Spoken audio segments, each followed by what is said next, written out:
So I'm going to go to Galatians 2:20. Okay. This says, I've been crucified with Christ, and it is no longer I who live, but Christ lives in me.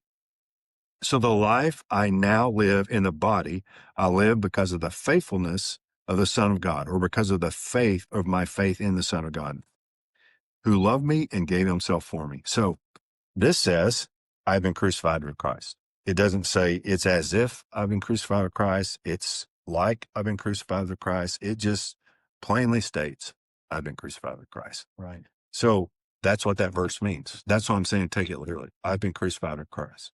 Can I explain it? There's a lot of verses that say that and point to that. I can certainly add those verses to it, but do I ultimately reject it because my intellect won't go there? No, because I understand by faith that I've been crucified with Christ. So, and if you have trouble, just put that statement in front of it. Put the first section of Hebrews 11:3 in front of it.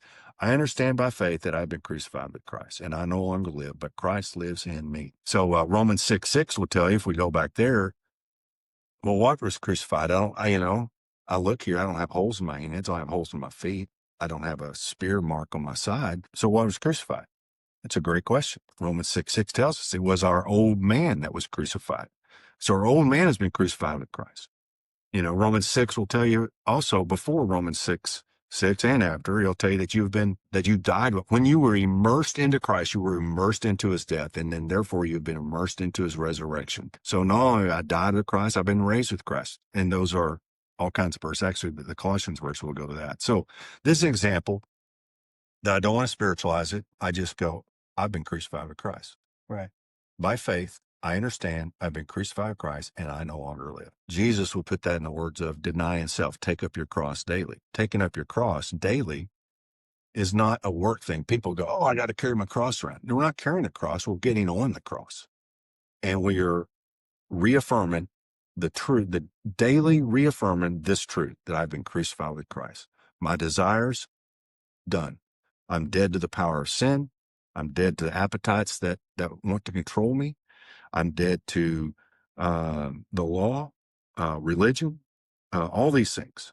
And Jesus says, do that every day. But this is the truth that's found. And there's a lot of places that say that we are crucified with him. Let's go to Colossians 2:12 and then read verse 12 and then go to 3:1. Okay. Colossians 2:12. Having been buried with him in baptism, you also have been raised with him through your faith in the power of God who raised him from the dead.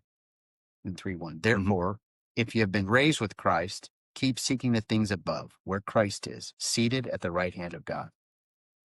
Okay, so we've been raised with him. We've been buried with him. We've been raised with him. Nowhere in there does it say it's kind of like you're raised with him. It's picture this. It's kind of like this happened. No, it says it happened. Right.